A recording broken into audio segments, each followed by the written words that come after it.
Hello there. I'm Nu-Trix, and today we're looking into a software that is probably the best option for DAWless use. I know, it sounds weird. DAWless, computer, why would I need a computer? Well, even if you're doing DAWless music, meaning you're mostly using hardware stuff, but DAWless mean without a DAW, but you still would maybe want to have plugins, synthesizers that you have, drum machine that you have, effects that you have that are in your computer, but still use it in the raw DAWless way without being in the computer all the time and without being in the software running always with the, a DAW interface. Now, this is made to run your plugins, to give you access to them in a performance-like fashion with control from the outside world. So this is called Sessions. It's actually really cool the way it works. It's super flexible, efficient, simple to use. And that's where I find it useful. I mean, this is made to be simple, to say, hey, I want to have a mini Moog, load it in, play it. And I want to play it from this keyboard. So you can just patch it here. It can adapt to whatever you want to do.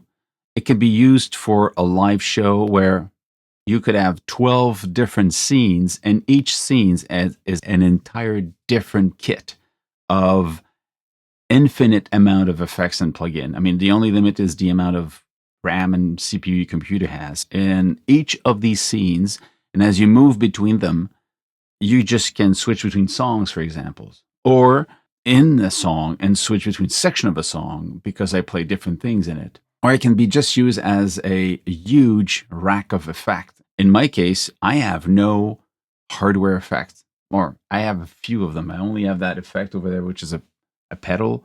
Everything else is hardware stuff that has its own internal effects or not. Like this one doesn't have any, this one doesn't have any, this one has. It means that I'm going to mostly use this to add effect on each of them separately because my mixer is a 14 input audio interface at the same time. So each of the audio in could show up in my session, and each of them could be attached to a different plugin, and I could process each of them separately without having the DAW, and it's just being live.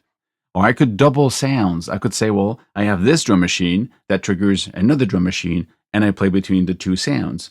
Let's just go in. You'll understand how easy it is to set up. At the same time, it can be very complete and complex if you want to go deep in it. Now, you have at the top your 12 different scenes. Let's say I'm going to take a new one, scene number 5. On the side here, I have a choice of my instruments. They're by brand. I have also effects, again, by developer or brand. And I've got patches. Patches is what we create as users. And let's say you have a cool setup that you like, you could save it as a patch and load it back when you create a new scene, just drag it in and you start from that. So you could have kind of templates if you want, or preset or patches of the way you set session up. I'm going to take a synthesizer. I'm going to take a Jupe 8000. By dragging it, you see that it's super easy. It adds the new track. It set up the MIDI and the audio. Right away, I just can and right away it plays. Now, if I want to see, there's 3 different ways to see it. I can see like this. I see mostly the synthesizer and some information on the side here, like volume, panning, and output. You can decide where it's going to be sent. Right now, it's this one here. And you can add, let's say, an aux. And I could create a new aux here with effects. And I can send to the aux. Is it the aux pre-fader, post-fader, and create a new aux right away. And then I could put reverb on the aux, for example. The other way is to have this, which is a split between the two. So you see more of the information here. You see less of the plugin, or you can see only the plugin. Still, I can switch between, if I have many plugins, I can switch between them here. And I can still go back and close it and go back to the window where I have everything. Now, after having this synthesizer here, I could add an effect, Ultra Channel from Eventide. I've got this plugin. Now, because I was in full window view, it sends me back to this view. Okay, I'm going to go back to split for now. I've got these two. Synth this way to do a pad. You notice here that you've got these little widgets, these little ways of showing you a little amount of buttons and controls that you have in the synthesizer. This is by default created, but you could assign it to whatever you want. So you can click on it and say, well, widget builder, and then go in and say, first of all, you can decide on how it's going to look. Let's say I'm going to have this one for the JP8000. And I can decide, well, this one might not be what I want. I want to have here the oscillator 1 super saw here. Or if you want, you can say it's going to be looking like this. So this I'm going to assign to, let's say, oscillator 1 detune. So you can assign the way you want, and then when it's working, same thing with this one. You can also go widget.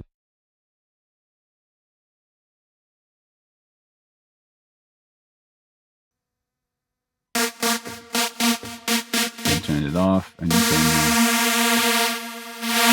can. And if you still want to go quickly to see the full plugin, you click on the little icon here, and you get the plugin to work with. If I click to another one, if I play here and I go to the next one, I don't play anything. So it really is like having a whole kit, a whole studio to play with.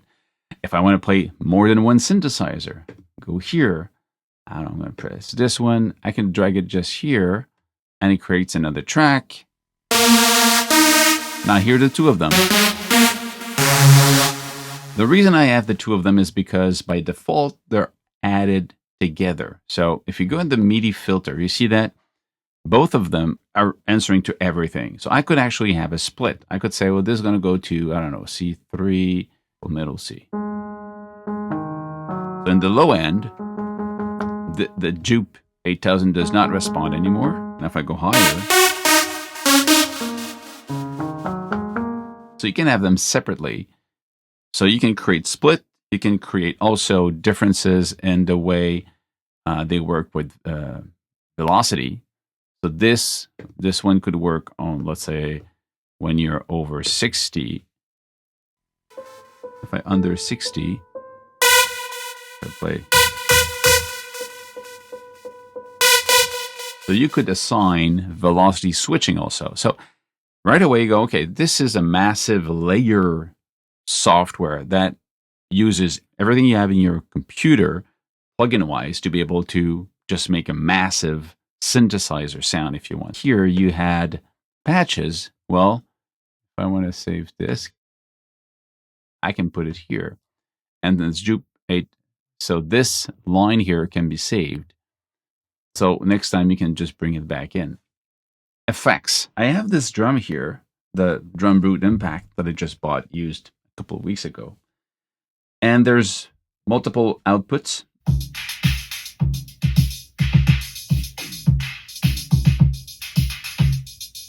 Everything goes into the input 8. I have another external audio connector connected to input 7. New channel. And I want to add a channel that's an audio input. And the audio input is going to be my input number 7 because I know that's where my snare is connected. So now if I press play here, I bring down the sound of this one, you only add input 7. So this one I could say, well, you know, I'm going to put it to a, I don't know, black hole.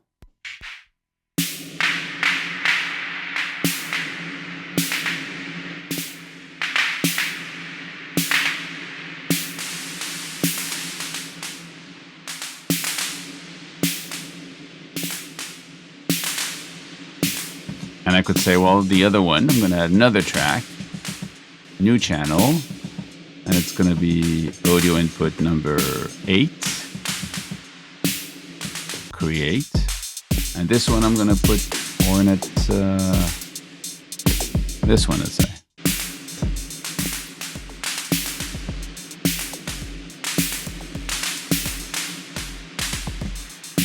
So I've got this to control my gain now, my limiter here, if I want.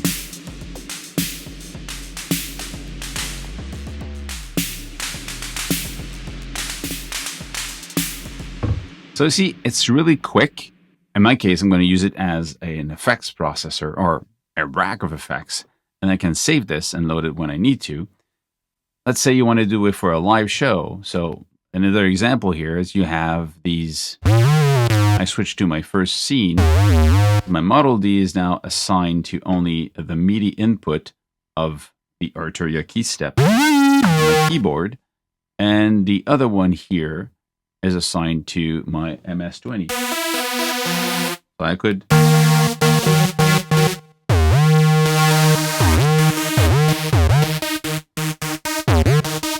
I've got the controls separately. So again, I could use different devices. Either I play live, or I have like internal sequencer that triggers different sounds over there. Or I can double the sound where I have the internal sound playing with this and that, and the two together makes the sound that I want. On top of everything that we see here, if you look at the bottom here, turn that on, these can be macros assigned to whatever you want. You can learn and assign to buttons and that you have, and the big knob could control many of them at the same time. So if you have a massive system running and you want to do a fade out or a change and you drop at one point in the song and you want everything to respond to it, you could easily go here and assign to everything you have and say, well, when I move this, all of these changes at the same time. So this is really, really made for a live performance. On top of that, it's easy when you're jamming and you're just working on ideas to go, that was good, but it's too late. You didn't record it. Well, this by default is always recording the last 15 minutes. So it's always recording. Being 15 minutes means that it won't fill up your hard drive. So at any point you go, that was good, you can stop recording and keep it. So the last thing you did is a great thing. Let's keep it. Or you can also go here and actually press record and record the thing because it's decided that you're now doing a live recording of your jam or your song. So that's it. That's Sessions. It gives you a lot of access to your already existing list of plugins that you have. And it's a nice way to bridge your hardware with the software. And it saves you a couple of bucks because, I won't go out and buy 6 different effects to be able to, and knowing that between songs, I want to change the reverb, the delay, and I'm always changing what I'm doing on my different instrument here.